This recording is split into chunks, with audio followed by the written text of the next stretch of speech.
Olá, boa tarde. Meu nome é Larissa e somos do curso de Engenharia Ambiental. Hoje vamos falar um pouco sobre equação de movimento. Em específico, é uma equação de movimento de interface baseada em método de volume de controle para o problema unidimensional de Stefan, que atinge a conservação de massa. Do eixo Recursos Tecnológicos e Energéticos 2, do mesmo conteúdo Fenômenos de Transporte, com o professor Damian. Bom, introdução. Para a simulação de transformação de fase controladas por transferência de calor ou por difusão, o movimento da interface entre as diferentes fases precisam ser determinados, o que é comumente chamado de problema de Stefan.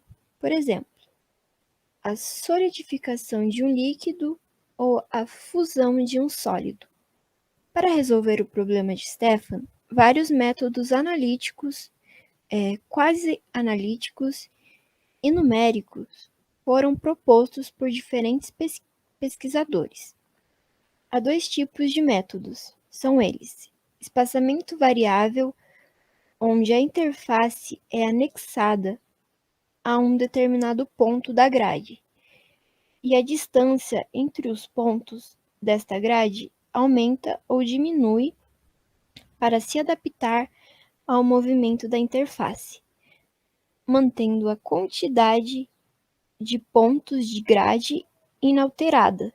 Esse método pode resolver problemas unidimensionais, mas acaba se tornando ineficaz para problemas de dimensões superiores.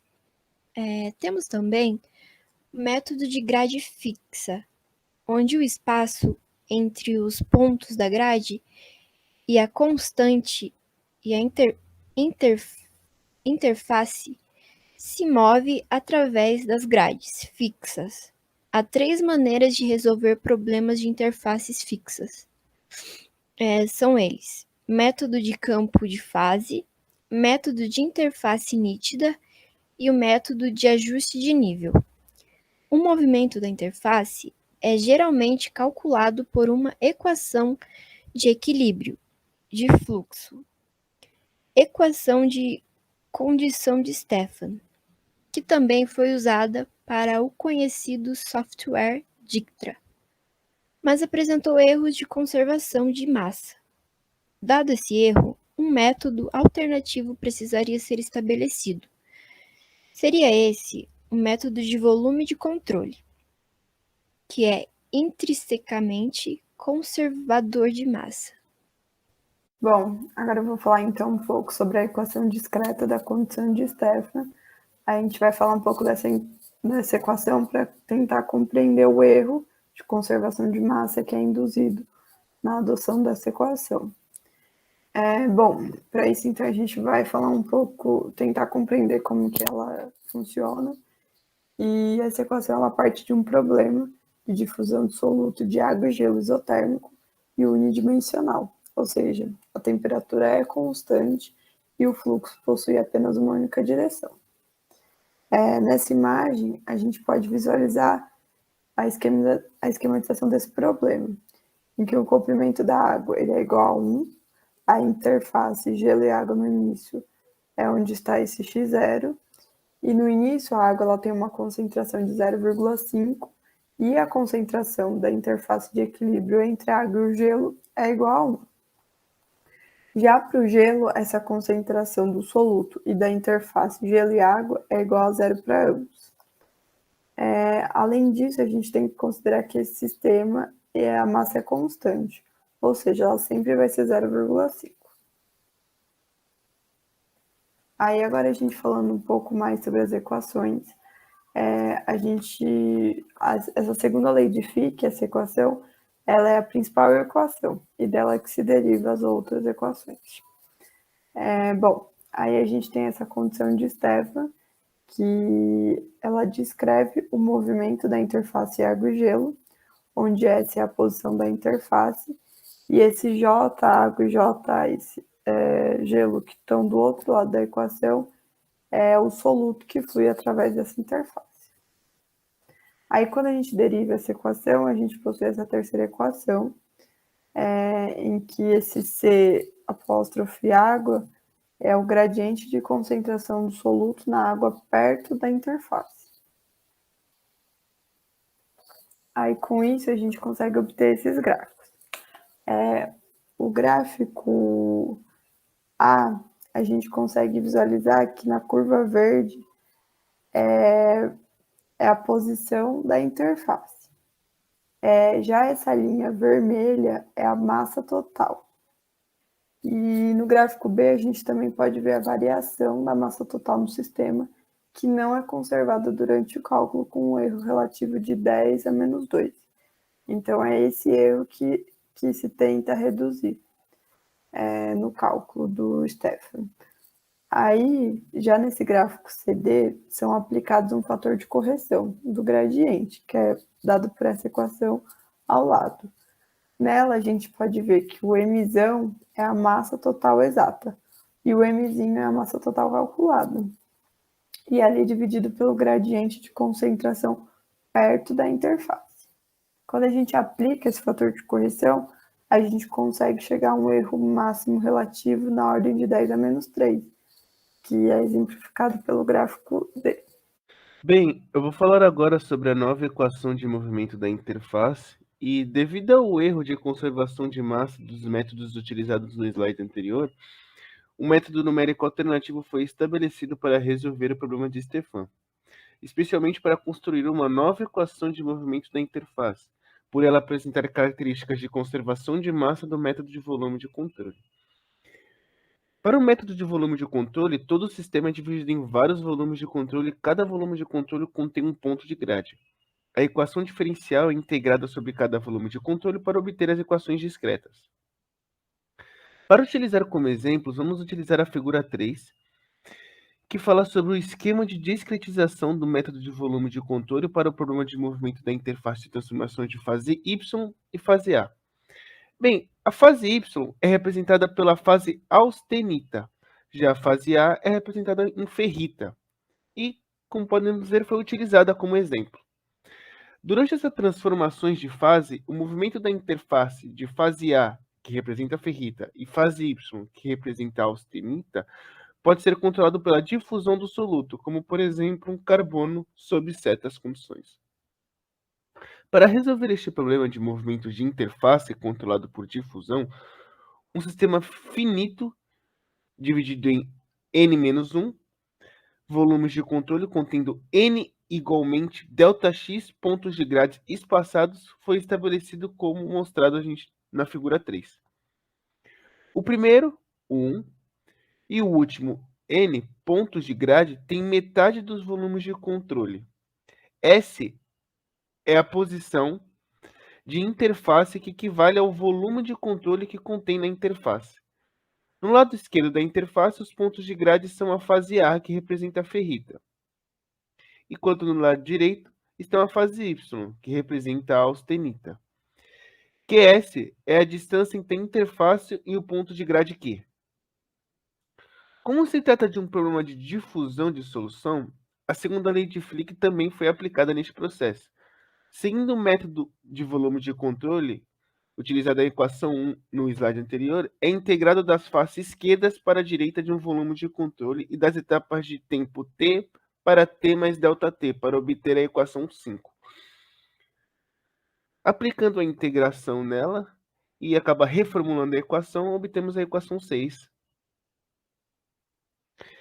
E, bem, tomando o volume de controle contendo o ponto de grade Q-2 como exemplo, assumindo o soluto uniforme concentrado no volume de controle para o lado esquerdo da equação 6 e variações de concentração linear entre os volumes de controle Q-3 sobre Q-2 e Q-1 sobre Q-2 para o lado direito da equação 6, a forma implícita da equação 6 pode ser derivada e formando a equação 7, que é representada por essa equação aqui. Quando as condições de contorno de fluxo zero são impostas em ambas as extremidades do sistema, de maneira semelhante à equação 7, como ela foi realizada, as equações discretas para os pontos de grade 1 e n podem ser obtidas através da equação 8 e 9, que são representadas por essa equação aqui, onde o dA e o dy, representados na equação 8 e 9, respectivamente, são a difusividade do soluto na fase A e na fase Y. Como as concentrações de soluto de equilíbrio são geralmente assumidas na interface de fase A sobre a fase Y, CA sobre Y para a fase A e CYA para a fase Y, há uma mudança inesperada que eles não conseguiram medir na concentração do soluto através da interface, como a gente pode analisar na figura 3. E para resolver isso, eles propuseram as interpolações de parábolas que são realizadas em ambos os lados da interface, tanto na direita quanto na esquerda. As funções de interpolação f de x são obtidas a partir de c sobre y, ck-1 e ck-2. Já g de x é obtida a partir de cya, ck+1 e ck+2. As equações discretas para os volumes de controle Q-1 e Q+1 são derivadas e dão origem às equações 10 e 11 que a gente pode ver aqui no slide, onde o f' de t mais ΔT, que representa Rq-1, é a derivada da função da parábola na face direita do volume de controle, que é Q-1. E g' de t mais ΔT, que é Lq+1, é a derivada da função da parábola na face esquerda do volume de controle Q+1. Bem, para utilizar como exemplo agora, eu vou utilizar a figura 4 e o exemplo A, que fala sobre diferentes casos para movimento de interface baseado no método de volume de controle, onde LR são as faces esquerda e direita do volume de controle imaginário envolvido no movimento de interface. Bem, para o cálculo do movimento de interface, em vez de usar a equação de condição de Stefan, que seria a equação 3, que foi utilizado lá no começo da apresentação, uma nova equação do movimento de interface foi derivada seguindo um método do volume de controle.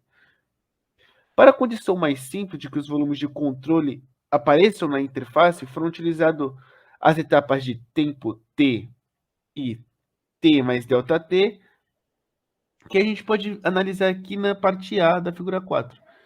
Que é Q elevado a T mais ΔT igual a Q elevado a T. A integração da equação 1, que foi utilizada no começo da apresentação, sobre o volume de controle Q elevado a T mais ΔT é o mesmo que a equação 6. Ou seja, devido ao perfil de concentração no volume de controle Q elevado a T mais ΔT, do lado esquerdo da equação 6, podemos ver aqui, a equação 6 deve ser calculada por integração por partes de f de x e g de x, ou seja, o lado esquerdo da equação 6 deve ser calculado por integração. Como o CQ não é mais válido, o lado direito da equação 6, para o Q elevado a T mais ΔT, o volume de controle deve ser obtido pelas derivadas correspondentes das duas funções de interpolação, f de x e g de x, como a gente tinha falado anteriormente. Então, portanto, as equações de movimento da interface com base no método de volume de controle, realizando a derivação, a gente pode obter a equação 12, que é essa equação aqui que a gente está vendo aqui no slide, onde R e L são as posições de face direita e esquerda do Q elevado a T mais ΔT, controlar o volume. Conforme fornecida a equação 12, o movimento da interface depende dos gradientes de concentração de soluto próximos às faces esquerda e direita do volume de controle. Enquanto isso, o gradiente de concentração de soluto é afetado pela posição da interface devido às interpolações de parábolas utilizadas. Portanto, o conjunto de equações discretas que a gente mostrou aqui, 7, 8, 9, 10, a 11 e a 12, elas são equações não lineares e um método de interação deve ser usado para resolver a posição da interface e a concentração dos valores, como foi realizado nesta pesquisa. Bom, agora eu vou falar um pouquinho sobre os resultados. Com a equação de movimento de interface baseada no método de volume de controle, o problema de difusão gelo e água, introduzido na equação de Stefan, foi resolvido quando n chega a 20. As posições calculadas da interface e a massa total do sistema são mostradas na figura, na parte A e B, como a função de interpolação da parábola constituída a partir de concentração gelo e água. É considerado como perfil de concentração de soluto no volume de controle quando a interface água-gelo estiver em x igual a 0. Ainda haverá um perfil de concentração de soluto contínuo. Nessas circunstâncias, a massa total do sistema será ligeiramente maior que 0,5, conforme ilustrado na equação de Stefan. Para compensar a influência da posição inicial da interface na massa total do sistema, a posição inicial da interface foi definida como 0,010 aproximadamente, para obter uma massa total inicial de 0,5. Podemos ver que a posição da interface gradualmente se aproxima de 0,5 com o aumento do tempo. O erro máximo de conservação de massa relativa é inferior a 10 elevado a menos 13, e a massa total é constante à precisão da máquina. Para provar ainda mais que a escolha da equação de movimento da interface contribui para o erro de conservação de massa, as equações de cálculo da concentração de soluto baseadas no método de volume de controle são mantidas, mas a equação de movimento da interface é alterada de volta para que a equação discreta da condição de Stefan. Seguindo as condições iniciais dadas e as condições de contorno de fluxo zero em x igual a 0 e 1, sua forma implícita pode ser derivada, como a gente consegue ver nessa equação ao lado da figura. Os resultados calculados são mostrados na figura, na parte C e D. Podemos ver que a massa total do sistema não é mais conservada durante o cálculo, com a mudança máxima do erro relativo de conservação de massa na ordem de 10 elevado a menos 2. Meu nome é Juliane e hoje eu vou falar sobre a parte da discussão. As equações discretas para os pontos de grade 1 e n podem ser representadas como na equação 14, onde são os fluxos de soluto através do limite do lado esquerdo e do lado direito, respectivamente, que são dados pelas condições de contorno do problema. Para um ponto arbitrário n, as equações discretas para o ponto de grade n-1, n e n mais 1 podem ser derivadas como na equação 15, onde os pontos de grades envolvidos na fronteira q-1, q e q mais 1. As equações discretas podem ser fornecidas de acordo com a equação 10 e a equação 12, onde e qual equação 16 foi adicionada a ambos os lados da equação 14, e a equação 16 juntos os resultados. Pode ser mostrado na equação 17, onde a massa total do sistema, quando em condições de contorno de fluxo zero, são impostas em ambas as extremidades do sistema, como nessa pesquisa. O lado direito da equação 17 é zero, indicando que a massa total do sistema é conservada.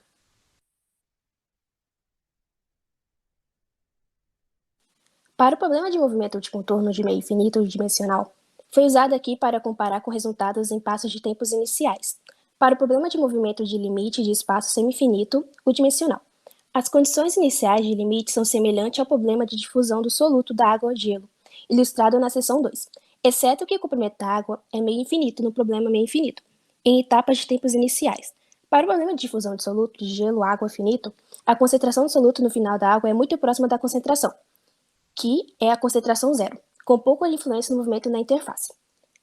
Para o problema meio infinito, verificou-se que a posição da interface pode ser expressa como a equação 10, e podemos ver que na equação 18, onde o lambda é uma constante que poderia ser resolvida pela seguinte equação, que é a equação 19, onde mostra que as condições iniciais introduzidas na seção 2, lambda, foi resolvido como a equação 10, onde os quadrados da solução analítica para o problema meio finito e a posição da interface calculados para o problema de difusão finita de soluto da água do gelo são mostrados na figura 7. Porém, com o aumento do tempo para o problema finito, a concentração do soluto no final da água aumenta gradativamente e tem um impacto de movimento da interface.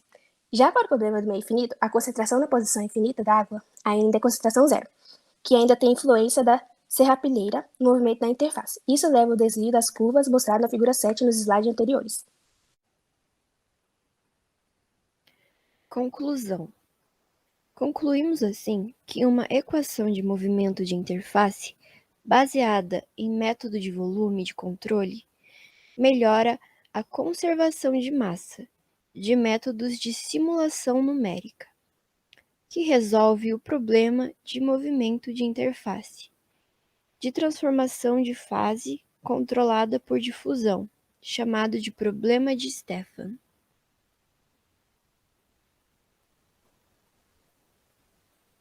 Aqui estão as referências.